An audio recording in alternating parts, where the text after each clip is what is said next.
ওকে, তো আমরা হচ্ছে অপারেটিং সিস্টেমের ইন্ট্রোডাকশনটা দেখছি। আজকে আমরা হচ্ছে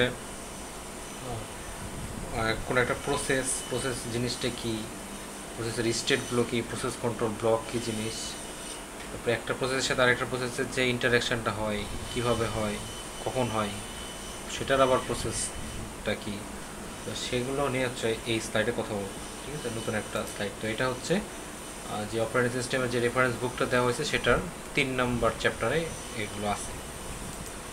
তো প্রসেস জিনিসটাকে কী বলা হচ্ছে? প্রসেস জিনিসটা হচ্ছে যে কোনো একটা প্রোগ্রাম, আমরা যে কোডগুলো করি সেই কোডগুলোকে বলা হচ্ছে প্রোগ্রাম, এবং সেটা যখন এক্সিকিউশনের পর্যায়ে চলে যায় তখন সেটাকে বলা হচ্ছে প্রসেস। তো এখন কোনো একটা প্রসেস যদি এক্সিকিউশন করতে চাই তাহলে তার জন্য কিছু কিছু রিসোর্সের দরকার, কিছু কিছু জিনিসের দরকার। সেটাকে বলা হচ্ছে একটা সিপিইউ টাইম, মানে সিপিইউতে সে কতক্ষণ থাকবে সেটা, মেমোরিতে তার স্পেস দরকার, ফাইলস, পেরিফেরাল ডিভাইস। তো এই জিনিসগুলো তার দরকার কেন? যাতে সে তার এক্সিকিউশনের কাজটা করতে পারে, তার টাস্কটা অ্যাকমপ্লিশ করতে পারে। তো এখন এই যে তার যে রিসোর্সগুলোকে দরকার, এখন রিসোর্সগুলো যদি অ্যাভেলেবল থাকে, রিসোর্স বলতে আমরা সেই এই যে CPU time, memory, space, file এগুলোকে বোঝাচ্ছি। তো এগুলো যদি অলরেডি অ্যাভেলেবল থাকে তাহলে যখনই সে রিকোয়েস্ট করবে, কোনো একটা প্রসেস যখনই রিকোয়েস্ট করবে তখনই পেয়ে যাবে। কিন্তু যদি এমন হয় যে এই রিসোর্সগুলো অন্য কোনো একটা প্রসেসের কাছে অলরেডি অ্যালোকেটেড আছে, তাহলে কিন্তু সাথে সাথে ওই নির্দিষ্ট প্রসেসটা কিন্তু পাবে না, বা যে রিকোয়েস্ট করছে সে কিন্তু পাবে না, তাকে কিছুক্ষণ সময় ধরে ওয়েট করতে হতে পারে। তো এই জন্য বলা হচ্ছে যে this resources are allocated to the process either when it is created or while it is executing. তার মানে দেখা যাবে যে যদি অ্যাভেলেবল থাকে তাহলে যখন প্রসেসটা ক্রিয়েট হচ্ছে তখনই প্রসেসটাকে পেয়ে যাচ্ছে। আবার এমন হতে পারে যে সেটা যখন এক্সিকিউটিংয়ে যাচ্ছে বা এক্সিকিউশন হবে বা রানিং স্টেটে আছে, সিপিইউতে আছে, সেই অবস্থাতেও হতে পারে। তো এটাকে বলা হচ্ছে প্রসেস। আচ্ছা, তো আচ্ছা, এরপরে হচ্ছে আমরা আরেকটা জিনিস দেখব, প্রসেসের সাথে প্রসেস আর থ্রেড এই জিনিসগুলোর মধ্যে ডিফারেন্সটা কি, মেইন ডিফারেন্সটা কি। এরকম কোশ্চেন হবে যে প্রসেস আর থ্রেডের মধ্যে ডিফারেন্সটা কি। তো থ্রেড জিনিসটা হচ্ছে যে আমরা যে প্রোগ্রামটা করলাম সেই প্রোগ্রামটা তো করার সময় অনেক করছি, অনেকগুলো ভাগে ভাগে ভাগ করছি, ছোটো ছোটো ভাগে ভাগ করছি অনেকগুলো। আমরা যদি নোট বুকের কথা চিন্তা করি, কিংবা হচ্ছে যেগুলোতে আমরা কোড করি সেই এডিটরগুলোর কথা যদি চিন্তা করি, তো ওখানে দেখা যাবে যে ছোটো ছোটো আলাদা আলাদা পোর্শন থাকে বা আলাদা আলাদা সেল থাকে, যেগুলো কিন্তু আলাদাভাবে রান করা পসিবল। তো ওইগুলোকে বলা হচ্ছে একটা থ্রেড। ঠিক আছে, পুরো একটা প্রসেসের ছোট ছোট অংশগুলোকে বলা হচ্ছে থ্রেড। তো কোনো একটা প্রসেস এমন হতে পারে যে শুধু একটা মাত্র থ্রেড নেই গঠিত, একটা মাত্র সেল নেই, পুরোটা প্রোগ্রাম হয়ে গেছে, এটা একটা থ্রেড, এটা একটা হতে পারে প্রসেসের ক্ষেত্রে যে একটাই থ্রেড আছে। আবার এমন হতে পারে যে অনেকগুলো থ্রেড নিয়ে একটা প্রসেস গঠিত। ঠিক আছে, তো এই যে থ্রেডগুলো যে আছে সেই থ্রেডগুলো আবার তিনটা স্টেটে থাকতে পারে, রানিং স্টেটে থাকতে পারে, রেডি স্টেটে থাকতে পারে, বা ওয়েটিং বা ব্লক স্টেটে থাকতে পারে। তো এইরকম বিভিন্ন রকম থ্রেড নিয়েই কিন্তু হচ্ছে এক একটা প্রসেসগুলো গঠিত হতে পারে। আর এই থ্রেডের মধ্যে ছোটো ছোটো ভাগ থাকতে পারে, সেগুলোকে বলা হয় ফাংশন। তাহলে তিনটা টার্ম, একটা হচ্ছে প্রসেস, থ্রেড, ফাংশন। প্রসেসের ভিতরে যে ছোটো ছোটো অংশ সেগুলোকে বলবো থ্রেড। থ্রেডের ভিতরে আমরা আরও যদি ছোটো ছোটো অংশ চিন্তা করি, ছোটো ছোটো ইউনিট চিন্তা করি, সেগুলোকে বলবো ফাংশন। আমরা বিভিন্ন সময় যে ফাংশন কল করি না, সেগুলোই হচ্ছে সেগুলোর কথাই কিন্তু বলা হচ্ছে এখানে। এরপরে হচ্ছে আমরা প্রসেসের যে কনসেপ্টে চলে যাব। তো এখানে বলা হচ্ছে যে batch system executes job whereas a time shared system has user programs or task. আছে তো এখানে প্রসেসের যে কনসেপ্টটা আছে সেই প্রসেসটা কীভাবে কাজ করবে, কতক্ষণ সময় নিয়ে কাজ করবে, এগুলো নিয়ে হচ্ছে এখানে মেন কনসার্নের বিষয়। তো এখানে কী কী জিনিস নিয়ে আলোচনা করা হবে, প্রসেস কী জিনিস সেটা, প্রসেসের স্টেট কী কী থাকতে পারে, প্রসেস কন্ট্রোল ব্লক কী জিনিস, আর থ্রেডস কী জিনিস, এগুলো হচ্ছে এখানে দেখানো হবে। তো এটা খুবই ইম্পর্টেন্ট হচ্ছে একটা জিনিস চলে আসছে, সেটা হচ্ছে প্রসেস স্টেটের মধ্যে যে ডিসপ্যাচার এবং শিডিউলার। তো আমরা নর্মালি জানি যে যখন কোনো একটা প্রসেস ক্রিয়েট হয় সেটাকে আস্তে আস্তে রেডি কিউতে নেওয়া হয়, বা রেডি কিউ বলতে আমরা বুঝবো মেন মেমোরি বা র্যামটাকে বুঝবো, সেখানে প্রসেসগুলোকে এসে আনা হয়। তো এখানে অনেকগুলো প্রসেস যদি চলে আসে, সেই প্রসেসগুলোর মধ্যে থেকে কোন প্রসেসটা সিপিইউতে অ্যাক্সেস পাবে সেই জিনিসটা সিলেক্ট করে দেয় হচ্ছে শিডিউলার। তার মানে রেডি কিউ থেকে কোনো একটা পার্টিকুলার প্রসেসকে সিলেক্ট করার কাজটা করে হচ্ছে এই শিডিউলার। আর ডিসপেচার জিনিসটা কী করে, সেটা হচ্ছে যে একটা মডিউল ক্রিয়েট করে, মানে ওই রেডি কিউ থেকে রানিং স্টেটে নেওয়ার জন্য সে একটা পাথ ক্রিয়েট করে দেয় বা একটা মডিউল ক্রিয়েট করে দেয়। কার জন্য, সেটা হচ্ছে বলা হচ্ছে যে যেই শিডিউলার যে প্রসেসটাকে সিলেক্ট করলো রেডি কিউ থেকে, সেই প্রসেসটাকেই রেডি কিউ থেকে সিপিইউতে নিয়ে যাওয়ার কাজটা করে হচ্ছে ডিসপেচার। এটাই হচ্ছে শিডিউলার আর ডিসপেচারের মধ্যে মেইন পার্থক্য। আচ্ছা, এরপর আমরা হচ্ছে প্রসেস স্টেট যদি দেখি, তো প্রসেস স্টেটের মধ্যে কয়েকটা ধাপ আছে, ধাপে ধাপে এই কাজগুলো হবে। আচ্ছা, আমরা হচ্ছে এটা আগে দেখে আসি। তো প্রসেসের যেই স্টেটগুলো আছে, সেই প্রসেস স্টেটের মধ্যে শুরুতেই থাকবে হচ্ছে নিউ বা ক্রিয়েট একটা অপশন বা একটা স্টেট। তো এই স্টেটে কি হবে, যে কোনো একটা এক একটা প্রসেস যখন অ্যারাইভ করবে, মানে ক্রিয়েট হবে, তো তখন এই নিউ স্টেটে থাকবে। এরপরে সে নিউ স্টেট থেকে এক একটা প্রসেস আসবে, আসার পরে সেটা কোথায় চলে যাবে, রেডি কিউতে চলে যাবে। যাওয়ার পরে এখান থেকে রেডি কিউ থেকে যে শিডিউলার যেটা আছে, সেই শিডিউলার অনেক প্রসেসগুলো থেকে সিলেক্ট করবে যে কোন প্রসেসটা এখন সিলেক্ট করা যায়, সেটাকে রেডি কিউতে তোলা যায়। এখন যদি আমি এফসিএফএস যেহেতু আমরা পরিচিত, যে ফার্স্ট কাম ফার্স্ট সার্ভ, যদি সেই অনুযায়ী শিডিউলার সিলেক্ট করে, তাহলে যেটা রেডি কিউতে সবার আগে আসছে সেই অনুযায়ী শিডিউলার হচ্ছে একটা প্রসেসকে সিলেক্ট করবে। সিলেক্ট করার পরে তাকে কোথায় নেবে, রানিং স্টেটে নেবে। রানিং স্টেটে নেওয়ার পরে যদি এমন হয় যে কোনো একটা ইন্টারাপ্ট কল হলো, কোনো একটা ইন্টারাপ্ট যদি কল হয়, তাহলে সিপিইউ যেই প্রসেসের কাজ করছিল সেই প্রসেসের কাজ কিন্তু আর করতে পারবে না, তাকে সেখানে হল্ড করতে হবে বা থেমে যেতে হবে। তারপরে কি করতে হবে, যে সেখান থেকে ওই যে প্রসেস যেটা কাজ করছিল সেই প্রসেসটাকে সে কোথায় নামাই দিবে, সে হচ্ছে রেডি কিউতে ব্যাক করে দেবে, মানে আবার রেডি কিউতে তুমি চলে যাও। তখন সে কিসের কাজ করবে, ইন্টারাপ্ট কলের যে কাজ সেটা কাজ করতে হবে। আবার যদি এমন হয় যে কোনো একটা প্রসেস রানিং স্টেটে আছে বা সিপিইউতে আছে, এই অবস্থাতে দেখা গেল যে আইও ডিভাইসের কোনো একটা সমস্যা হলো, তখন কি হবে, তখন ওই প্রসেসটাকে বের করে দিয়ে ওয়েটিং স্টেটে রাখবে। প্রসেসটাকে সিপিইউ থেকে বের করে নিয়ে ওয়েটিং স্টেটে রাখবে। এই ওয়েটিং স্টেটটাও কিন্তু মেমোরির একটা স্পেসই থাকবে, মানে স্পেসিফিক একটা স্পেসেই তাকে রাখা হবে। তারপরে ওয়েটিং স্টেট থেকে আবার তাকে কিন্তু ডিরেক্টলি যখন এই যে আইওর কাজটা শেষ হবে বা কোনো একটা সমস্যা ক্রিয়েট হয়েছে সেটার কারণে যে তাকে ওয়েটিং স্টেটে রাখলো, সেটা যখন সমাধান হয়ে যাবে বা আইওর যে প্রবলেমটা ছিল সেটা যখন সমাধান হয়ে যাবে, তা ডিরেক্টলি কিন্তু আর ওয়েটিং স্টেট থেকে রানিং স্টেটে যাবে না, যেতে পারবে না। তাকে ওয়েটিং স্টেট থেকে রেডি কিউ থেকে যেতে হবে। রেডি কিউ থেকে শিডিউলার আবার তাকে সিলেক্ট করবে, দেন হচ্ছে কিন্তু আবার রানিং স্টেটে আসতে পারবে, তাছাড়া কিন্তু পারবে না। এই জন্য কিন্তু এরকম টাইপের একটা আমরা ডিরেকশন দেখতে পাচ্ছি।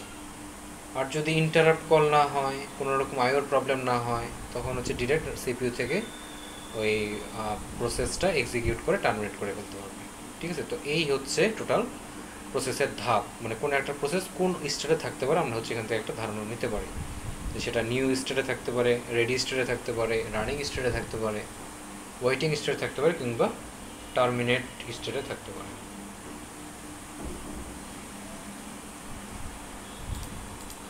ওকে, তো এখানে হচ্ছে সেগুলো ডেসক্রিপশন দেওয়া হচ্ছে যে এমন কোশ্চেন হতে পারে নর্মালি যে describe process state with its figure, তখন হচ্ছে যে আপনাকে সরি ডায়াগ্রাম, তাহলে এই ডায়াগ্রামটা দেখে আপনাকে হচ্ছে এই জিনিসগুলো ডেসক্রিপশন লিখতে হবে। তো নিউ নিউ বলতে কি বোঝাচ্ছে, যখন একটা প্রসেস ক্রিয়েট হচ্ছে। রানিং বলতে বোঝাবে যখন একটা প্রসেস সিপিইউতে আছে বা এক্সিকিউশনে যাবে তখন। ওয়েটিং কখন হবে, যদি কোনো একটা প্রসেসের আইও কমপ্লিশন বা কোনো একটা আইও থেকে কোনো যদি একটা সিগন্যাল সে রিসিভ করে, দেখা গেলো সিপিইউ আইও ডিভাইস থেকে মানে পেরিফেরাল ডিভাইস থেকে কোনো একটা সিগন্যাল পাইলো, যে সেটার কাজ আগে করতে হবে, সেটার প্রায়োরিটি বেশি। তো সেটার কাজ করতে হবে, তখন প্রসেসটাকে কোথায় নামাই দেয়, ওয়েটিং স্টেটে নামাই দেয়। তারপরে হচ্ছে কি রেডি, রেডি যদি হয় তাহলে কি যে নিউ এর পরেই কিন্তু নর্মালি কোথায় ওয়েট করে, রেডি স্টেটে ওয়েট করে, এরপরে টার্মিনেট করে যায় প্রসেসটা ফাইনালি, যদি কোনো রকম ঝামেলা ছাড়াই রানিং স্টেট থেকে টার্মিনেট করতে পারে। আচ্ছা, তারপরে আসছে হলো প্রসেস কন্ট্রোল ব্লক বা পিসিবি, এটার কাজটা কি। তো এই যে প্রসেস কন্ট্রোল ব্লক একটা থাকে, সেই প্রসেস কন্ট্রোল ব্লক এটাও কিন্তু মেইন মেমোরিতেই থাকে একটা নির্দিষ্ট প্রসেসের জন্য, প্রত্যেকটা প্রসেসের জন্য আলাদা আলাদা এরকম প্রসেস কন্ট্রোল ব্লক থাকে। তো এই প্রসেস কন্ট্রোল ব্লকের কাজ কি, বা সেখানে কী কী জিনিস রাখা হয়, সেখানে হচ্ছে প্রসেসের স্টেট, প্রসেসের যে নাম্বার, প্রসেসের নাম্বার আমরা দেখে আসছি না যে P1 P2 P3 P4 এই যেরকম টাইপের প্রসেসের নাম্বার। তারপর হচ্ছে প্রসেস স্টেট, যে ওই যে প্রসেসটা আছে পার্টিকুলার প্রসেস সেই বর্তমানে কোন স্টেটে আছে সেটা, সেই ইনফরমেশনটা। তারপর হচ্ছে প্রোগ্রাম কাউন্টার জিনিসটাকে, যে প্রসেসে যে বিভিন্ন রকম ইনস্ট্রাকশন থাকে সেগুলোর যে এক্সিকিউশন হবে কোনটার পরে কোনটা, সেটা প্রোগ্রাম কাউন্টার।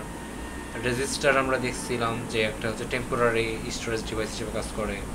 তারপর হচ্ছে মেমোরি লিমিটস, যে এই যে একটা প্রসেস, ঠিক আছে, বিভিন্ন রকম প্রসেস, এগুলো তো মেন মেমোরিতেই আছে। তো মেন মেমোরি কতটুকু জায়গা জুড়ে এই প্রসেসটা নিয়ে আসে সেটা হচ্ছে এখানে লেখা থাকে, যে মেমোরি লিমিটসটা, মেমোরি অ্যাড্রেস কোথা থেকে শুরু করে কত দূর পর্যন্ত বিস্তৃত সেটা হচ্ছে এখানে দেখাবে। তারপরে লিস্ট অফ ওপেন ফাইলস, তার মানে হচ্ছে যে প্রসেসটা যে ক্রিয়েট করা হলো কত কোন ফাইলের পরে কোন ফাইলে অ্যাক্সেস নিয়ে নিয়ে হচ্ছে এই প্রসেসটা গঠন করা হয়েছে, তো সেটা হচ্ছে এখানে দেখাবে। আরও অনেক কিছু থাকতে পারে। তো মেইনলি প্রসেস কন্ট্রোল ব্লকের মেইন যে কাজ সেটা হচ্ছে যে একটা প্রসেসের সম্বন্ধে, একটা প্রসেসের সম্বন্ধে একটা ইনফরমেশন দিবে, ওভারঅল একটা ইনফরমেশন পাওয়া যাবে এই প্রসেস কন্ট্রোল ব্লক থেকে। তো এই প্রসেস কন্ট্রোল ব্লকের দরকারটা কি আসলে, কেন এটা দরকার পড়ছে, এটা আমরা আসলে আস্তে আস্তে দেখতে পাবো। তো প্রসেস কন্ট্রোল ব্লক কী কী জিনিস ক্যারি করছে আমরা সেটা দেখলাম। মেইনলি যে process state, process program counter, CPU register, CPU scheduling information, memory management information, ঠিক আছে, কত দূর থেকে কত দূর বিস্তৃত এটা আমরা বললাম। অ্যাকাউন্টিং ইনফরমেশন, আইও স্ট্যাটাস ইনফরমেশন, মানে পেরিফেরালসে যদি ইউজ করা হয়, ওই যে প্রত্যেকটা প্রসেসই তো হচ্ছে তার এক্সিকিউশনের জন্য বিভিন্ন রকম রিসোর্স ইউজ করে, তো কোন কোন রিসোর্স কোন কোন পেরিফেরাল ডিভাইস ইউজ করছে সেটাই হচ্ছে এখানে, সেই ইনফরমেশনগুলো কিন্তু এখানে দেওয়া থাকে। ওকে, তো এইখানে হচ্ছে সেই জিনিসটা বলা হচ্ছে যে প্রসেস কন্ট্রোল ব্লকের দরকারটা আসলে কী পড়ছে, আমরা এই জিনিস থেকে দেখতে পাবো, বা এটা কোশ্চিনটা যেভাবে যে show the diagram CPU switch from one process to another, মানে জিনিসটা হচ্ছে এরকম যে একটা প্রসেস থেকে যদি আরেকটা প্রসেসে সিপিইউ সুইচ করতে যায় তখন কিভাবে সুইচ করে, প্রসিডিউরটা কী, তো সেটার জন্য এই ডায়াগ্রামটা ব্যবহার করতে হয়। তো এটার জন্য আজকে প্রসেস কন্ট্রোল ব্লকটা লাগে। কীভাবে লাগে, ধরেন দুইটা প্রসেস আছে, সিপিইউ হচ্ছে দুইটা প্রসেস নিয়ে কাজ করছে, তো ইনিশিয়ালি প্রসেস 0 যেটা সেটা হচ্ছে সিপিইউতে আছে, সেটা হচ্ছে যে প্রসেস P0 সেটা সিপিইউতে আছে অলরেডি, সেটা নিয়ে এক্সিকিউশনে কাজ করছে সিপিইউ। তো হঠাৎ হচ্ছে কোনো একটা ইন্টারাপ্ট বা সিস্টেম কলের কাজ আসলো, তখন কি এই P0কে ওই ইয়াদের মধ্যে রাখবে, তখন তো আর ওই সিপিইউর মধ্যে রাখবে না।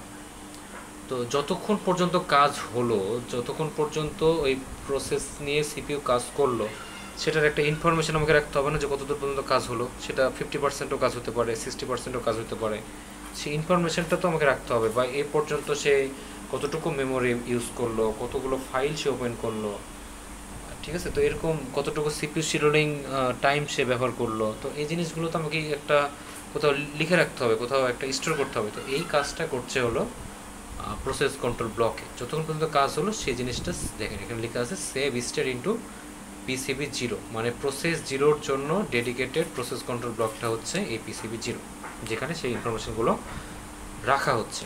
ওকে, তো এই অবস্থায় রাখা হলো, ঠিক আছে, তাহলে সেখানে ইনফরমেশনগুলো স্টোর করে থেকে গেলো। এখন ওই যে সিপিইউ যেটা আছে সেটা চাচ্ছে যে সে এখন প্রসেস 1 নিয়ে কাজ করবে। তো প্রসেস 1-এরও আলাদা একটা প্রসেস কন্ট্রোল ব্লক নিশ্চয়ই থাকবে, সেটার নাম কি হলো প্রসেস কন্ট্রোল ব্লক 1। তো এই যে এখানে সেভ করা হলো, সেভ করার পরে প্রসেস কন্ট্রোল 0 যেটা, প্রসেস কন্ট্রোল ব্লক 0 যেটা, সেখানে সেভ করা হলো। এরপরে নতুন একটা প্রসেস কন্ট্রোল ব্লক নিয়ে আসা হচ্ছে, সেটা কোনটা, প্রসেস কন্ট্রোল ব্লক 1। তো এই যে সেভ স্টেট থেকে নতুন যে একটা রিলোড করছি স্টেট, সেখানে সেটা রিলোড করার জন্য মাঝের একটু সময় দেখেন যে সিপিইউটা আইডিয়াল অবস্থায় বসে আছে, ঠিক আছে, আইডিয়াল অবস্থায় ছিল সিপিইউটা। এরপরে যখন প্রসেস কন্ট্রোল ব্লক ওয়ানটা আসলো, এরপরে কিন্তু প্রসেস ওয়ানে এক্সিকিউশনের কাজটা শুরু করলো। তখন সিপিইউতে আছে কোন প্রসেস? প্রসেস ওয়ানটা আছে এবার, ঠিক আছে। ওকে, এরপরে এটা নিয়ে যখন কাজ করতে শুরু করলো প্রসেস ওয়ানকে নিয়ে, তারপর আবার হঠাৎ করে একটা ইন্টারাপ্ট কল হলো। ইন্টারাপ্ট কল হয়ে কী হলো, তাহলে এই যে প্রসেস ওয়ান যেটা হচ্ছে এখন বর্তমানে সিপিইউতে ছিল সেটা নিয়ে কি আর কাজ করতে পারবে? সেটা নিয়ে আর কাজ করতে পারবে না। তখন হচ্ছে এই যেই যতটুকু কাজ হলো সেটা কিন্তু আবার সেভ করে রাখতে হবে। তো সেটা সেভ করবে কোথায়? সেটা প্রসেস কন্ট্রোল ব্লক ওয়ানে, প্রসেস ওয়ানের জন্য যে dedicated control block, process control block one, সেখানে সেটা স্টোর করে রাখবে, সে সেভ স্টোর করে রাখবে। তাহলে এটা সেভ করে রাখলো, তাহলে আবার নতুন করে ধরেন এবার ধরলো যে আবার প্রসেস জিরোকে নিয়ে কাজ করা শুরু করবে। তাহলে আবার কী হবে, এখানে যেই প্রসেস কন্ট্রোল ব্লক জিরোতে যা কিছু সেভ করা ছিল সেটা আবার নতুন করে রিলোড করতে হবে। রিলোড করে সেখান থেকে আবার দেখেন এক্সিকিউশন শুরু করলো। তাহলে আমরা এখানে দেখলাম মেন কি জিনিস, যে এক প্রসেস সিপিইউটা প্রসেস জিরোকে নিয়ে কাজ করা শুরু করছিল, এরপরে হঠাৎ ইন্টারাপ্ট কল এসে প্রসেস ওয়ানের কাজ করতে হবে সেখানে শিফট করলো, আবার ইন্টারাপ্ট কল হলো, তখন আবার প্রসেস জিরোতে ব্যাক করলো। এই যে বারে বারে এক প্রসেস থেকে আরেক প্রসেসে যেই সুইচিংটা হচ্ছে, তখন কিন্তু ইনফরমেশনগুলো সেভ করছে হলো এই প্রসেস কন্ট্রোল ব্লকে, আবার যখন নতুন করে আবার ওই প্রসেসে আসছে তখন কিন্তু রিলোড করছে সেই স্টেট থেকে, ঠিক আছে। তো এই জন্য কিন্তু মেনলি প্রসেস কন্ট্রোল ব্লকটা দরকার পড়ে, যে আমি যে স্টেটে আসি সেই স্টেটের ইনফরমেশনগুলো যাতে আমি ধরে রাখতে পারি, বা এখানে যেই ইনফরমেশনগুলো লেফট সাইডে দেখানো হচ্ছে সেই ইনফরমেশনগুলো ধরে রাখে হচ্ছে এই প্রসেস কন্ট্রোল ব্লকের মাধ্যমে, ঠিক আছে। তো কোশ্চেনটা এরকম হয় যে show diagram by which CPU switch from one process to another process. ওকে, তো এখানে হচ্ছে একটা জিনিস দেখানো হচ্ছে যে থ্রেড জিনিসটা বলতে কি বোঝানো হচ্ছে। একটু আগেই এই জিনিস নিয়ে কথা বলা হলো যে প্রোগ্রামের প্রসেসের যে ছোটো ছোটো জিনিসগুলো থাকে, ছোটো ছোটো ভাগগুলো যে থাকে, আলাদা আলাদা সেলগুলো যে থাকে, সেগুলোকে বলা হচ্ছে একটা থ্রেড। তো এখানে যে জিনিসটা বলা হচ্ছে যে process is a program that performs a single thread of execution. তার মানে হচ্ছে for example when a process is running a word processor program a single thread of instruction is being executed. যখন কোনো একটা প্রসেস হচ্ছে word প্রসেসরকে নিয়ে কাজ করছে, তখন একটা সিঙ্গেল থ্রেডকে নিয়ে কিন্তু কাজ করছে, সিঙ্গেল ইনস্ট্রাকশন নিয়ে কাজ হচ্ছে। This single thread of control allows the process to perform only one task at a time. যদি আমরা হচ্ছে এরকম শুধু সিঙ্গেল থ্রেড নিয়ে কাজ করি, তাহলে দেখা যাবে যে একটা টাস্ক একটা সময় একটা টাস্কই করা যাবে, ঠিক আছে। তো এই যে একটা টাস্ক একটা সময়ে যদি আমরা বর্তমান জামানে এসে চিন্তা করি, তাহলে কি আর সম্ভব? বর্তমান সময়ে এসে মাল্টি প্রসেসর চলে আসছে, মাল্টি প্রোগ্রামিংয়ের কাজ চলছে, মাল্টি টাস্কিংয়ের কাজ চলছে। তাহলে তো এইভাবে যে একটা টাস্ক অ্যাট এ টাইম যে হবে, এরকম করলে তো হবে না। এখন আমরা প্যারালালি কাজ করতে চাই। তো আমাদের যে মডার্ন অপারেটিং সিস্টেমটা আছে সেখানে কি করছে, আমাকে একটা সাপোর্ট দিচ্ছে কিসের, যে মাল্টিপল থ্রেডস অফ এক্সিকিউশন, একই সময় আমরা অনেকগুলো পারফর্ম যাতে করতে পারি, অ্যাট এ টাইম অনেকগুলো কাজ যাতে আমরা করতে পারি, সে একটা সাপোর্ট কিন্তু বর্তমানে অপারেটিং সিস্টেমগুলো দিচ্ছে। This features is specially beneficial on multi core systems, ঠিক আছে। তো মাল্টি কোর সিস্টেম বা হচ্ছে multi programming system, multi processing system, এগুলো সম্বন্ধে আমরা আগেই জেনে আসছি অলরেডি। সেই মাল্টি কোর সিস্টেম জিনিসটা কি আরেকবার যদি আমি একটু বলে দিই, যেখানে কিন্তু প্যারালাল কাজ করতে সাহায্য করবে, আমাদের প্রত্যেকটা কোর আলাদা আলাদা থ্রেডকে হ্যান্ডেল করবে। তো প্রসেস শিডিউলিংয়ের জিনিসগুলো একটু যদি চিন্তা করি, তাহলে এখানে প্রসেস শিডিউলিংয়ের মধ্যে জিনিসটা আসলে কি, প্রসেস শিডিউলিং মানে হচ্ছে সিপিইউতে কোন প্রসেস কখন যাবে সেটা হচ্ছে ঠিক করে দেওয়া। তো এটার জন্য তিনটা জিনিস আমাকে চিন্তা করতে হবে। একটা হচ্ছে শিডিউলিং কিউ, মানে মেনলি যেটা রেডি কিউ, শিডিউলার মানে যেটা সিলেক্ট করবে রেডি কিউ থেকে কখন কে রানিং স্টেটে যাবে বা সিপিইউতে যাবে সেটা। আর একটা হচ্ছে কনটেক্সট সুইচিং, একটা প্রসেসের কাজ তো সারা জীবন ধরে থাকবে না, একটা সময় তো এসে শেষ হয়ে যাবে, তারপরে নতুন একটা প্রসেস আসবে। এই জিনিসগুলোকে বলা হচ্ছে কনটেক্সট সুইচিং, একটা প্রসেস আসবে তারপরে শেষ করে আরেকটা প্রসেসে ওখানে যাবে সেটা।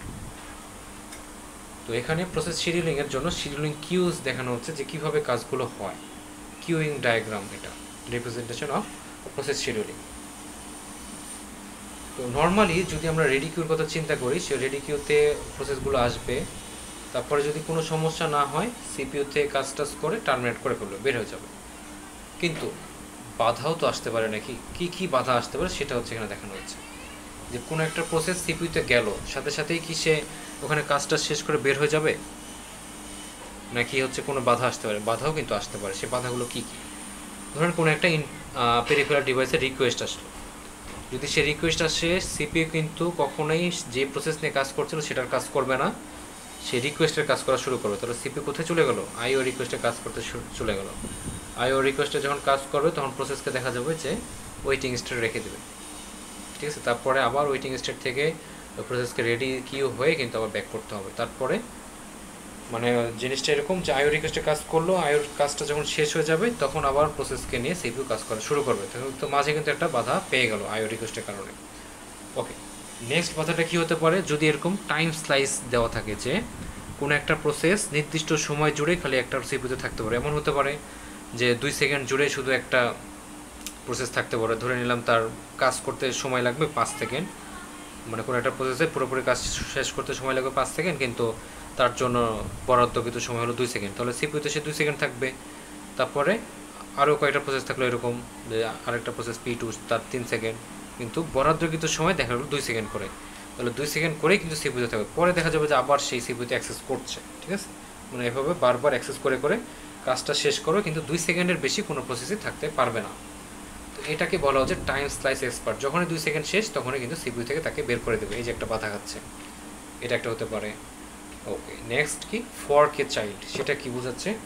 যে কোনো একটা প্রসেসের আবার সাব প্রসেস থাকতে পারে, যে P1 প্রসেস, সেটারই অনেকগুলো সাব প্রসেস, এরকম P11, P12, P13, P14 এরকম।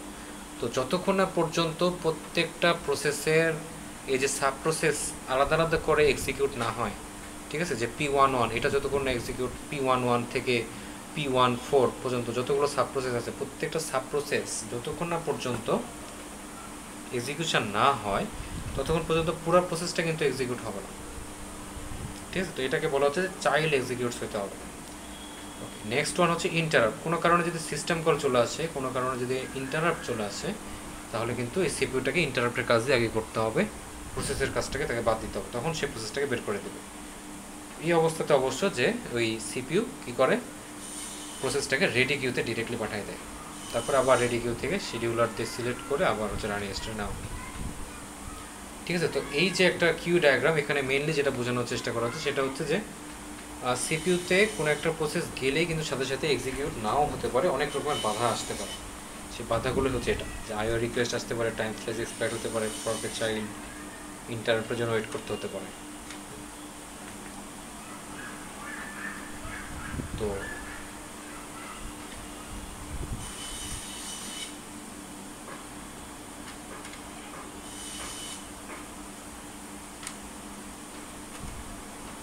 ওকে, এখন হচ্ছে আমরা অপারেশন অন প্রসেস এটা নিয়ে একটু দেখবো, যেখানে কি বলা হচ্ছে যে আমরা যে যদি প্রসেসের স্টেটগুলো ভালো মতো বুঝি তাহলে হচ্ছে এই জিনিসটার সাথে রিলেট করতে পারবো। দেখেন এখানে বলা হচ্ছে যে a new process is initially put in the ready queue. Ready কিউতে শুরুতেই একটা হচ্ছে প্রসেসকে নিয়ে আসা হয়, মানে ক্রিয়েট অবস্থার পরে রেডি কিউতে ট্রান্সফার হয়। It waits there until it selected for execution or dispatch. তার মানে হচ্ছে যে শিডিউলার যে যখন সিলেক্ট করবে, যতক্ষণ পর্যন্ত না তাকে সিলেক্ট করে রানিং স্টেটে নেওয়ার জন্য, ততক্ষণ পর্যন্ত কিন্তু তাকে ওয়েট করে থাকতে হবে, রেডি কিউতে বসে থাকতে হবে। Once the process is allocated the CPU and executing one of several events could occur. আচ্ছা, এখানে যেটা বলা হচ্ছে যে যখন একটা প্রসেসকে সিপিইউতে নেওয়ার জন্য শিডিউলার সিলেক্ট করলো, তখন কিছু কিছু কন্ডিশন ঘটতে পারে, কিছু কিছু ঘটনা ঘটতে পারে। সেগুলো কি? তো প্রথমে বলা হচ্ছে the process could issue an IO request and then be placed in an IO queue. তার মানে হচ্ছে যে আইও রিকোয়েস্ট একটা আসতে পারে। তো আইও রিকোয়েস্ট যদি হয় তখন ওই প্রসেসটাকে আইও কিউতে রাখা হবে বা হচ্ছে ওয়েটিং স্টেটে রাখা হবে। আরেকটা হতে পারে কি, the process could create a new child process. ওই যে বললাম যে P1 থেকেই অনেকগুলো সাব প্রসেস হতে পারে, P11, P12, P13, P14। তো এগুলো যতক্ষণ না পর্যন্ত টার্মিনেট করে, ওয়েট ফর চাইল্ডস টার্মিনেশন, যতক্ষণ প্রত্যেকটা প্রসেসের যে চাইল্ডগুলো আছে, চাইল্ডগুলো যতক্ষণ না টার্মিনেট হয় ততক্ষণ পর্যন্ত কিন্তু ওই প্রসেস নিজে পুরোপুরি টার্মিনেট হতে পারবে না। ওকে, আরেকটা জিনিস কি হতে পারে যে কোনো একটা প্রসেসকে সিপিইউ থেকে ফোর্সেবলি হচ্ছে তাকে রিমুভ করে দেওয়া লাগতে পারে। কখন? যদি কোনো একটা ইন্টারাপ্ট কল আসে, ইন্টারাপ্ট কল আসলে সিপিইউ থেকে তাকে সাথে সাথে জোর করে বের করে দেবে এবং তাই কোথায় রাখা হবে? প্রসেসটাকে রেডি কিউতে রাখা হবে। ওকে, তো এখানে আমরা দেখব যে প্রসেসের অপারেশন অফ প্রসেস দুইটা জিনিস, একটা হচ্ছে প্রসেস ক্রিয়েশন আর একটা হচ্ছে প্রসেস টার্মিনেশন। মানে কোনো একটা প্রসেস তৈরি হলো আর একটা হচ্ছে প্রসেস তার এক্সিকিউশনের কাজটা শেষ করে ফেললো। ওকে, তো types of process execution, process এক্সিকিউশনটা কিভাবে হচ্ছে সেটার আবার ধাপগুলো এখানে দেখানো হচ্ছে যে process executing concurrently in the operating system may be either independent process or cooperating processes। তো এখানে হচ্ছে আমরা আস্তে আস্তে চলে যাচ্ছি ওই সেই প্রসেসের যেগুলো আছে সেই প্রসেসগুলোর মধ্যে কমিউনিকেশনটা কীভাবে হতে পারে সেদিকে আমরা যাচ্ছি। অনেক সময় লাগতে পারে যে একটা প্রসেস আরেকটা প্রসেসের উপরে ডিপেন্ডেন্সি থাকতে পারে, বা একটা প্রসেসের ইনফরমেশনের উপরে আরেকটা প্রসেসের ইনফরমেশন লাগতে পারে, বা তার সে কতদূর কাজ করে আসছে সেটার পর থেকে অন্য একটা প্রসেস কাজ করতে হবে, তখন কী দরকার হয়? একটা কমিউনিকেশনের দরকার হয়। তো এটা এখানে বলা হচ্ছে যে প্রসেসেস এক্সিকিউটিং কনকারেন্টলি, যে প্যারালালি যদি আমরা প্রসেস যদি এক্সিকিউট করতে চাই তখন দেখা যাবে যে তাদের এই সব প্রসেসগুলো ইন্ডিপেন্ডেন্ট প্রসেসও হইতে পারে, আবার হচ্ছে কোঅপারেটিং প্রসেসও হইতে পারে। তো ইন্ডিপেন্ডেন্ট প্রসেস বলতে কি বোঝাবে? ইন্ডিপেন্ডেন্ট প্রসেস বলতে বোঝাবে যে যেই প্রসেসগুলো অন্য প্রসেসকে কোনো কিছুতে এফেক্ট করবেও না, নিজে অন্যদের দ্বারা এফেক্টেড হবেও না। ঠিক আছে, তো এটাই বলা হচ্ছে যে it can not affect or be affected by other processes. মানে অন্য অন্য প্রসেস যারা এক্সিকিউটিংয়ে আসে তাদের কোনো কিছুতে ঝামেলা করবে না, আবার নিজেরাও অন্য প্রসেসের দ্বারা ঝামেলাযুক্ত হবে না। তো সেটাকে বলা হচ্ছে ইন্ডিপেন্ডেন্ট প্রসেস। তো এই যে ইন্ডিপেন্ডেন্ট প্রসেস যেগুলো আছে সেগুলো তো নিশ্চয়ই যেহেতু অন্যদের দ্বারা এফেক্টেড হচ্ছে না কোনোভাবে, বা নিজেও এফেক্ট করছে না, এরকম যদি হয় তাহলে তো এদের মধ্যে নিশ্চয়ই কমিউনিকেশন হচ্ছে না। কমিউনিকেশন হলেই এফেক্ট বা এফেক্টেড হবেই। সুতরাং যে ইন্ডিপেন্ডেন্ট যে প্রসেসেসগুলো থাকে তারা কিন্তু আর ডাটাটা শেয়ার করে না। এখানে বলা হচ্ছে যে any process that does not share data with any other processes is independent. ঠিক আছে, মেন ক্যারেক্টারিস্টিক্সটাই হচ্ছে এটা ইন্ডিপেন্ডেন্ট প্রসেসের জন্য, যে এরা ডাটাটা শেয়ার করে না। ওকে, a process is cooperating if it can affect or be affected by other processes executing in the system। তো কোন প্রসেসগুলো তাহলে ডাটাগুলো শেয়ার করে? এটাই বলা হচ্ছে যারা হচ্ছে কোঅপারেটিং টাইপের। একটা দেখলাম হচ্ছে ইন্ডিপেন্ডেন্ট, আরেকটাকে বলা হচ্ছে কোঅপারেটিং। তো যেগুলো হচ্ছে কোঅপারেটিং টাইপের থাকবে সেই প্রসেসগুলো হচ্ছে নিজেরা হয় এফেক্ট করতে পারে অন্য প্রসেসকে, অথবা অন্য প্রসেসের দ্বারা নিজেরা এফেক্টেড হতে পারে এক্সিকিউশনের সময়। তো এরাই হচ্ছে মেনলি ডাটাগুলোকে শেয়ার করে, এবং এই প্রসেসগুলোকে বলা হচ্ছে কোঅপারেটিং প্রসেস। এই যে কোঅপারেটিং যে প্রসেসগুলো আছে, বা যদি ইন্ডিপেন্ডেন্ট প্রসেসের সাথেই এগুলোকে চিন্তা করি তাহলে দেখা যাবে যে কিছু কিছু সুবিধা আমাকে দিচ্ছে। সুবিধাগুলো কি কি? সুবিধাগুলো হচ্ছে এরকম যে ইনফরমেশন শেয়ারিং, এরকম একটা সাপোর্ট দিচ্ছে যে বিভিন্ন রকম প্রসেস যদি এরা এভাবে ডাটাগুলোকে শেয়ার করে তাহলে এক প্রসেসের ডাটাগুলো কিন্তু অন্য প্রসেসের মধ্যে চলে যেতে পারছে, বা হচ্ছে যে কোনো একটা প্রসেস কতটুকু কাজ করছে অন্য প্রসেস সেটা জানতে পারছে, সেই অনুযায়ী কাজ করতে পারছে। তো এগুলোকে বলা হচ্ছে ইনফরমেশন শেয়ারিং। এরপরে কম্পিটিশন স্পিড আপ, সেটা কি? যদি আমরা প্যারালালি কাজ করি, ইন্ডিপেন্ডেন্ট প্রসেসগুলো কিন্তু নিজেরাই সব কাজ করে ফেলে, এরকম একটা অবস্থা যে একাই সব কাজ করবে, অন্য প্রসেসের সাথে কী হচ্ছে না হচ্ছে কোনো কোলাবোরেশনও যাবে না, কোনো কমিউনিকেশনও করবে না, নিজেরাই কাজ করবে। তো কোনো একটা বড় কাজ যদি একজনে করে তাহলে নিশ্চয়ই তার সময় বেশি লাগবে। আর যদি এমন হয় যে ওই বড় কাজটাকে ছোট ছোট ভাগ করে এক একজনের মধ্যে ডিস্ট্রিবিউট করা হয় তাহলে কাজটা কিন্তু ইজিও হয়ে যায়, আবার অনেক শর্ট টাইমের মধ্যেও করা যায়। ঠিক আছে, তো এটাকে বলা হচ্ছে কম্পিটিশন স্পিড আপ। অনেকগুলো প্রসেস এভাবে যদি নিজেদের মধ্যে কমিউনিকেশন করে কোনো একটা প্রসেসের কাজ কোনো একটা কাজ যদি শেষ করে, কোনো একটা টাস্ক যদি শেষ করে তাহলে দেখা যাবে যে টাস্কটা খুব তাড়াতাড়ি শেষ হবে। এটা হচ্ছে কম্পিটিশন স্পিড আপ। এরপর হচ্ছে মডুলারিটি। এই যে প্রত্যেকটা প্রসেস আলাদা আলাদা করে কাজ করছে, এটা বড় টাস্ককে ছোট ছোট ভাগ করে নিয়ে তারা হচ্ছে কাজগুলো যে করছে। তো ছোট ছোট ভাগগুলোকে, এক একটা ছোট ছোট ভাগগুলোকে বলা হয় মডিউল। ঠিক আছে, তো এই যে বিভিন্ন রকম যে প্রসেসগুলো আছে, যে বিভিন্ন রকম প্রসেসের মধ্যে যে কমিউনিকেশনগুলো হচ্ছে, যেটাকে আমরা বলছি ইন্টার প্রসেস কমিউনিকেশন। তো এই ইন্টার প্রসেস কমিউনিকেশনগুলোর ক্ষেত্রে এই হচ্ছে মডিউলারিটি আমরা দেখতে পাবো, যে প্রত্যেকটা প্রসেস আলাদা আলাদা যে কাজগুলো করবে সেগুলো হচ্ছে একটা মডিউল আকারে কাজ করবে, যেগুলোকে বলা হচ্ছে মডিউলারিটি। আবার হচ্ছে কনভিনিয়েন্স। কনভিনিয়েন্স মানে কি, যে সুবিধাজনক, যে সে অবশ্যই এটা অনেকটা সে কম্পিটিশন স্পিড আপের মতোই, যে আমাদের কাজটা দ্রুত হচ্ছে প্লাস অনেক সহজেই আমরা কিন্তু করতে পারছি। এই হচ্ছে ইন্টার প্রসেস কমিউনিকেশনের গুরুত্ব আর কি, বা importance of inter process communication: information sharing, competition speed up, modularity এবং কনভেনিয়েন্স। তো এই যে ইন্টার প্রসেস কমিউনিকেশন যে বলছি, যে একটা প্রসেস আরেকটা প্রসেসের সাথে কমিউনিকেট করবে, তো এই কমিউনিকেশনের প্রসেস আবার দুই ধরনের, দুইটা পদ্ধতিতে তারা হচ্ছে কমিউনিকেট করতে পারে। একটাকে বলা হচ্ছে শেয়ার্ড মেমোরি সিস্টেম, আরেকটাকে বলা হয় হচ্ছে মেসেজ পাসিং সিস্টেম। তো এই আচ্ছা, এটার জন্য আমি একটু হোয়াইট বোর্ড ইউজ করি, তাহলে তো বোঝানো সুবিধা হবে।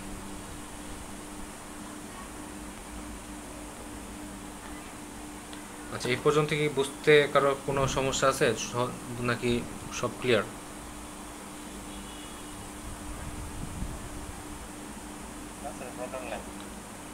আচ্ছা, আমি হচ্ছে হোয়াইট বোর্ডে একটু নিয়ে যাই।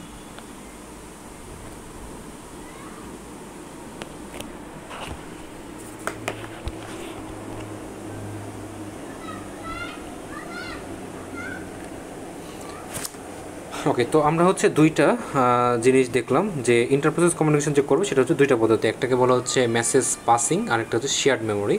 তো শুরুতে আমরা একটু শেয়ার্ড মেমোরি জিনিসটা কি বা এটা কীভাবে সেটা দেখব।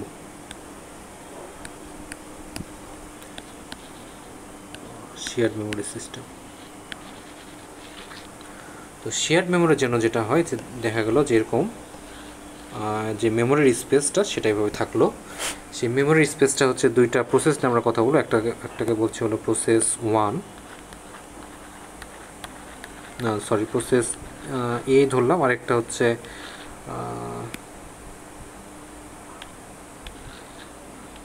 Process B.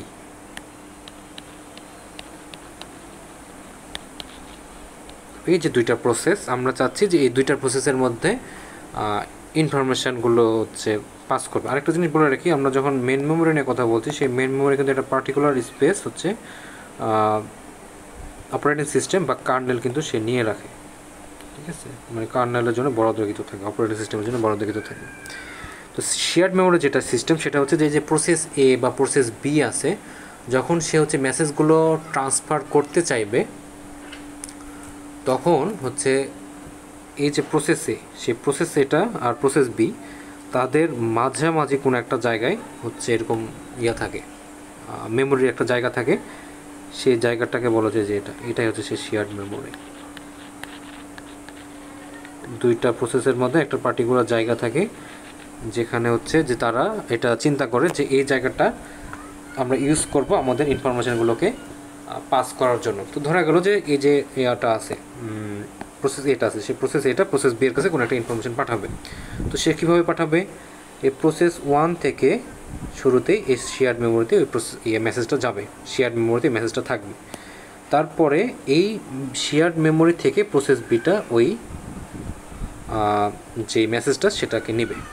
ঠিক আছে, তো শেয়ার্ড মেমোরি সিস্টেমটা হচ্ছে এটা, যে তারা নিজেদের মধ্যে কিন্তু এটা ঠিক করে রাখবে যে আমরা মেমোরির কোন স্পেসটা ব্যবহার করব, এবং মেমোরির সেই স্পেসটা ব্যবহার করেই কিন্তু তারা মেসেজগুলো পাস করবে।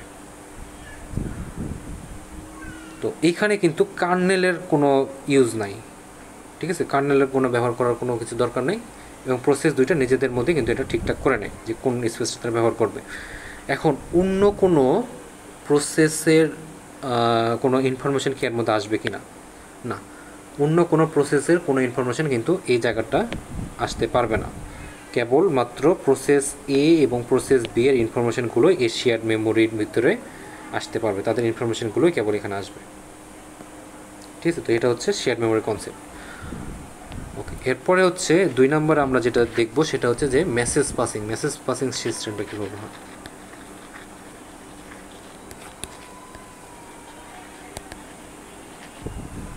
তো মেসেজ পাসিংয়ের যে সিস্টেম সেটা হচ্ছে যেখানেও মেন মেমোরি থাকবে, মেন মেমোরি থেকে এখানে হচ্ছে প্রসেস এ, প্রসেস বি এগুলো থাকবে।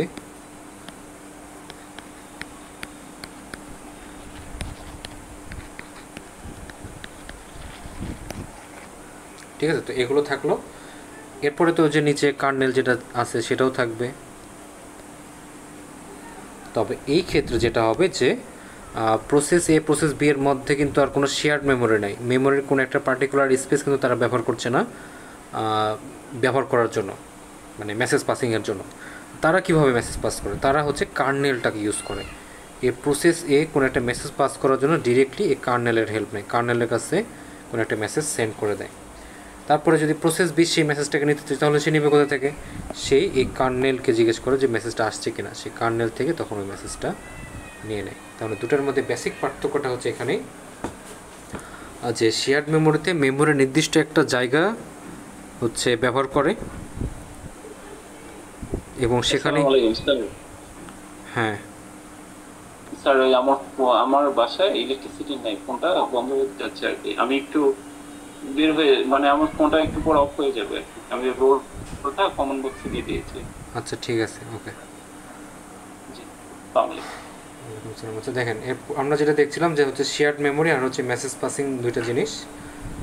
তো এখানে মেইন পার্থক্য যেটা, শেয়ার্ড মেমোরিতে হচ্ছে মেমোরির একটা নির্দিষ্ট অংশ তারা দুইটা প্রসেস তারা নিজেরাই কমিউনিকেট করে চিন্তা করবে যে মেমোরির কোন স্পেসটা আমরা ব্যবহার করব। আর মেসেজ পাসিংয়ের জন্য হচ্ছে তারা কার্নেলটা ইউজ করবে, কার্নেলের মাধ্যমে কিন্তু মেসেজগুলো পাসিং হতে থাকবে। ঠিক আছে, তো ওকে। তো আমরা হচ্ছে এখন আবার সেই স্লাইডেই ব্যাক করি। আমরা হয়তো মোটামুটি জিনিসটা সম্বন্ধে একটা আইডিয়া পেয়ে গেছি।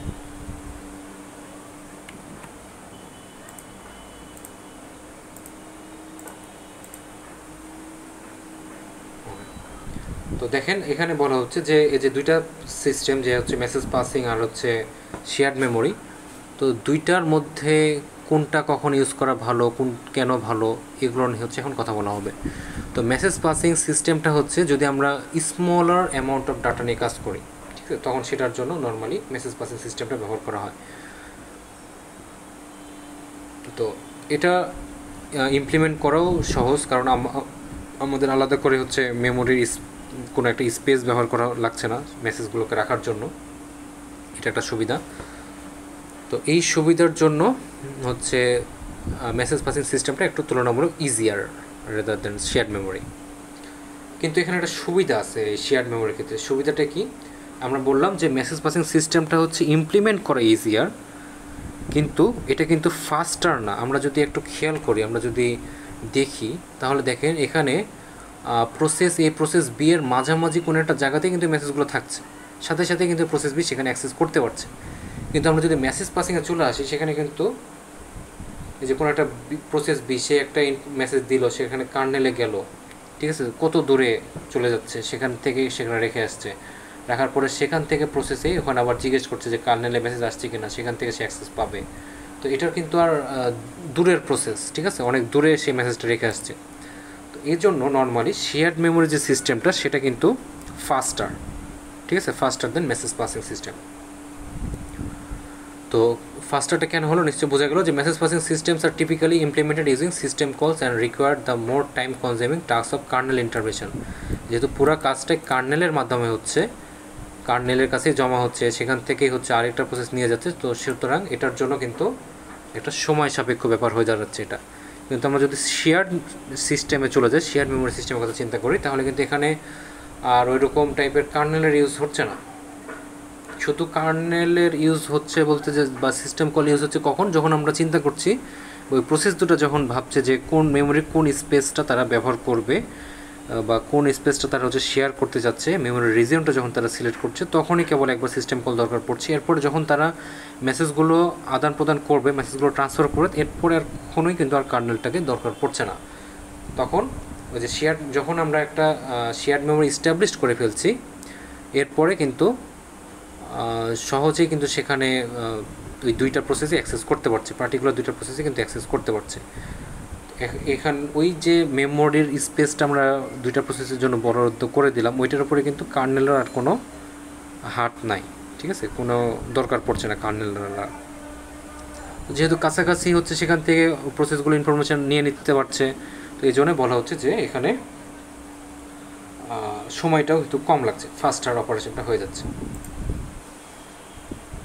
ওকে, তো এখানেও সেটাকে আরেকটু বলা হচ্ছে যে typically A shared memory reason resides in the address space of process creating the shared memory segment. তাহলে আমরা একটু যেখানে দেখলাম যে সেই শেয়ার্ড মেমোরি রিজনটা দূরেও কোথাও হইতে পারে, তবে টিপিক্যালি যেটা হয় সেটা হচ্ছে যে দুইটা প্রসেসের যেন কাছাকাছি অবস্থাতেই থাকে, এমন জায়গাগুলোতেই তারা মেমোরিগুলো শেয়ার করে আর কি। শেয়ার মেমোরি রিজনটা তাদের কাছাকাছি হয়, প্রসেস দুটো যেখানে আছে তার কাছাকাছি এগুলো হয়।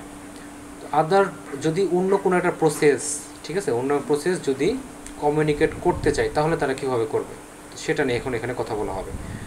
Other processes that wish to communicate using this shared memory segment must attach it to their address space, ঠিক আছে। তো যদি অন্য প্রসেস যেটা হচ্ছে কমিউনিকেট করবে, যেমন ওখানে প্রসেস বি ছিল, সেটা তো হচ্ছে প্রসেস এর সাথে কমিউনিকেট করতে যাচ্ছে, তাহলে ওই যে শেয়ার্ড রিজিয়ন যেটা আছে সেটা অবশ্যই প্রসেস বি এর কাছাকাছি হতে হবে, যেন শেয়ার্ড রিজিয়নটা প্রসেস বি এরও কাছাকাছি হয়, এটা মাথায় রাখতে হবে। আচ্ছা, তো এখানে এক জিনিস বলা হচ্ছে যে অপারেটিং সিস্টেম কিন্তু প্রোটেকশন আর সিকিউরিটির একটা কাজ করে, যে একটা প্রসেসের কাজের মধ্যে যেন আরেকটা প্রসেসের কোনো ইন্টারফিয়ারেন্স না চলে আসে, বা হচ্ছে একটা প্রসেসের দ্বারা একটা প্রসেস যেন ক্ষতিগ্রস্ত না হয়, সেটা কিন্তু একটা সাপোর্ট দেয় হচ্ছে অপারেটিং সিস্টেম। তো এখানে বলা হচ্ছে যে the operating system tries to prevent one process from accessing another processes memory, ঠিক আছে। তো যে শেয়ার্ড মেমোরিটা আছে সেই শেয়ার্ড মেমোরিটা কিন্তু যে স্পেসটা সেটা প্রসেস এ বা প্রসেস বি দুজনের কারো একজনের নিজস্ব সম্পত্তি হতে পারে, নিজস্ব জায়গা হতে পারে। কিন্তু যখন তারা কোনো একটা মেমোরি শেয়ার করবে তখন তারা দুই প্রসেস মিলে একসাথে ডিসিশন নেয় যে তারা এরকম জায়গাতে অ্যাক্সেস করবে কিনা, বা যদি প্রসেস বি প্রসেস এর সাথে কমিউনিকেট করতে চায় তখন প্রসেস এর যদি ওই রিজিয়নটা হয় তখন প্রসেস এর থেকে কিন্তু সেই পারমিশনটা নেবে যে আমি এই জায়গাটা ব্যবহার করতে পারি কিনা, বা এটার মাধ্যমে আমরা যোগাযোগটা করতে পারি কিনা, কমিউনিকেট করতে পারি কিনা। তো এটা এখানে বলা হচ্ছে যে shared memory requires that 2 or more processes agree to remove this restriction. Normally operating system কী করে, একটা প্রসেসের কোনো জায়গায় যে কোনো একটা মেমোরি স্পেসের ভিতরে অন্য একটা প্রসেসকে কিন্তু সে ঢুকতে দিবে না। কিন্তু দুইটা প্রসেস যদি ইন্টার প্রসেস কমিউনিকেশনের মধ্যে থাকে, যে যদি তারা নিজেদের মধ্যে কমিউনিকেট করতে চায় তখন তাদের মধ্যে এতটুকু একটা এগ্রিমেন্টে আসতে হয় যে তারা এই রেস্ট্রিকশনটাকে ব্রেক করবে, অপারেটিং সিস্টেম যে রেস্ট্রিকশনটা দিচ্ছে সেটাকে ব্রেক করে তারা নিজেদের মধ্যে কমিউনিকেশনটা করবে, এরকম একটা এগ্রিমেন্টে আসতে হয়। The form of the data and the location are determined by this processes and are not under the operating systems control. তাহলে যখন তারা এগ্রিমেন্টে চলে আসলো তখন তারা দুজনেই কিন্তু সেই জায়গাটা ব্যবহার করতে পারছে, এবং এটার উপরে কিন্তু অপারেটিং সিস্টেমের আর কোনো হাত থাকছে না, ঠিক আছে, সেটা আর কিন্তু কন্ট্রোলে থাকছে না অপারেটিং সিস্টেমের উপরে।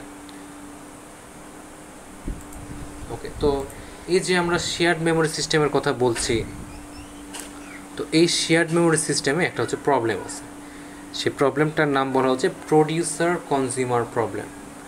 প্রডিউসার কনজিউমার প্রবলেম বলতে কী বোঝানো হচ্ছে, যে কোনো একটা যদি আমরা কোনো একটা প্রডিউসার বলতে কী বোঝায়, যে কোনো কিছু প্রডিউস করে, আর কনজিউমার জিনিসটা কি, যে কোনো কিছু কনজিউম করে, মানে প্রডিউসার হচ্ছে প্রডিউস করে দেয়, কনজিউমার ওই প্রোডাক্টটা কনজিউম করে। তো শেয়ার্ড মেমোরি সিস্টেমের আমরা যদি আবার সেই ফিগারে চলে যাই, দেখেন এখানে শেয়ার্ড মেমোরি সিস্টেম, যদি এখানে প্রসেস এ এটাকে আমরা যদি প্রডিউসার বলি তাহলে সেই কিন্তু হচ্ছে মেসেজটা কিন্তু জেনারেট করছে, এখানে প্রোডাক্ট হচ্ছে মেসেজ, ঠিক আছে। তাহলে প্রসেস এ যেহেতু কোনো একটা মেসেজ জেনারেট করছে, প্রডিউস করছে, সুতরাং এখানে প্রসেস এটাকে বলা হবে প্রডিউসার, আর মেসেজটা নিচ্ছে কে, প্রসেস বি, সুতরাং এখানে প্রসেস বিটাকে বলা হবে কনজিউমার। তাহলে প্রডিউসার কনজিউমার প্রবলেমটা শেয়ার্ড মেমোরিতে কেন দেখা যাচ্ছে? দেখা যাচ্ছে এই কারণে যে প্রডিউসার যতক্ষণ না পর্যন্ত কোনো একটা মেসেজ জেনারেট করছে না ততক্ষণ পর্যন্ত প্রসেস বি কিন্তু কোনো প্রসেস পাবে না, ঠিক আছে। তার মানে হচ্ছে জিনিসটা এরকম যে আমার যদি প্রোডাক্ট রেডি না থাকে তাহলে কিন্তু কনজিউমার ওই প্রোডাক্টটা নিতে পারবে না। ঠিক আছে, তো এটাই হচ্ছে প্রোডিউসার কনজিউমার প্রবলেম। যে এখানে বলা হচ্ছে যে producer consumer problem which is a very common paradigm for cooperating processes. A producer produces information that is consumed by a consumer process. ঠিক আছে, তো এটাই এখানে বলা হচ্ছে যে যতক্ষণ না পর্যন্ত কনজিউমার যতক্ষণ পর্যন্ত কোনো একটা প্রডিউসার কোনো একটা প্রোডাক্ট প্রডিউস না করছে ততক্ষণ পর্যন্ত কনজিউমার কিন্তু প্রসেসটাকে নিতে পারবে না, ওয়েট করে থাকতে হবে কখন এই প্রডিউসার সেই প্রোডাক্টটাকে প্রডিউস করবে, ততক্ষণ পর্যন্ত কিন্তু তাকে ওয়েট করে থাকতে হবে। ঠিক আছে, তো সিমিলারলি হচ্ছে আমরা বিভিন্ন রকম ওয়েব সার্ভারের ক্ষেত্রেও এটা চিন্তা করতে পারি যে যতক্ষণ পর্যন্ত সেই ওয়েব সার্ভার থেকে কোনো কিছু আমাদের ডিসপ্লে না করছে, কোনো কিছু না দেখাচ্ছে, ততক্ষণ পর্যন্ত ক্লায়েন্ট যারা আছে তারা কিন্তু ওগুলো দেখতে পাবে না। ঠিক আছে, তো নর্মালি যে কোঅপারেটিং সিস্টেমের ক্ষেত্রেই হচ্ছে এই জিনিসটা হয়, মানে কোঅপারেটিং প্রসেসের ক্ষেত্রেই এই হচ্ছে প্রডিউসার কনজিউমার প্রবলেম হয়। তো এই প্রডিউসার কনজিউমার প্রবলেম যে ইয়াটা আসলো, মানে এটার যে সলিউশনটা আসলো, সে সলিউশন থেকে কিন্তু হচ্ছে শেয়ার্ড মেমোরির কনসেপ্টটা আসছে। ঠিক আছে, the producer and consumer must be হচ্ছে সিনক্রোনাইজড। তো এখানে শেয়ার্ড মেমোরিতে যে বলা হচ্ছে যে এই প্রবলেমের সলিউশনটা কীভাবে করতে পারি, এমনভাবে করতে হবে যেন প্রডিউসার প্রোডাক্ট প্রডিউস করতে থাকবে, সাথে সাথে হচ্ছে কনজিউমার হচ্ছে নিতে থাকবে। কনজিউমার এমন টাইপের হবে না যেন প্রডিউসার যে প্রোডাক্টটা এখনও প্রডিউস করতেই পারেনি সেটা সে চাহিদা দেখাচ্ছে। ঠিক আছে, তো সেই সিনক্রোনাইজেশনটা থাকতে হবে প্রডিউসার আর কনজিউমারের মধ্যে। তো এটা এখানে বলা হচ্ছে the producer and consumer must be synchronise so that the consumer does not try to consume an item that has not yet bin produce. তাহলে জিনিসটা এরকম যে প্রসেস বি যদি কনজিউমার হয়, প্রসেস এ যদি প্রডিউসার হয়, তাহলে প্রডিউসার কোনো একটা মেসেজ যেটা তৈরি করেনি সেই মেসেজটার জন্য প্রসেস বি যেটা কনজিউমার হিসেবে আছে সে কখনো সেটাকে ডিমান্ড করতে পারবে না। ঠিক আছে, তো এমন একটা সিস্টেম এভাবে তৈরি করতে হবে। ওকে, তো এই যে শেয়ার সরি আজকের মতো স্যার শেষ করেন স্যার, এখানে বেশি হয়ে গেছে স্যার। আচ্ছা ঠিক আছে, সমস্যা নাই। তাহলে আজকে আমরা শেয়ার্ড মেমোরি আর মেসেজ পাসিং সিস্টেম এই পর্যন্তই দেখলাম।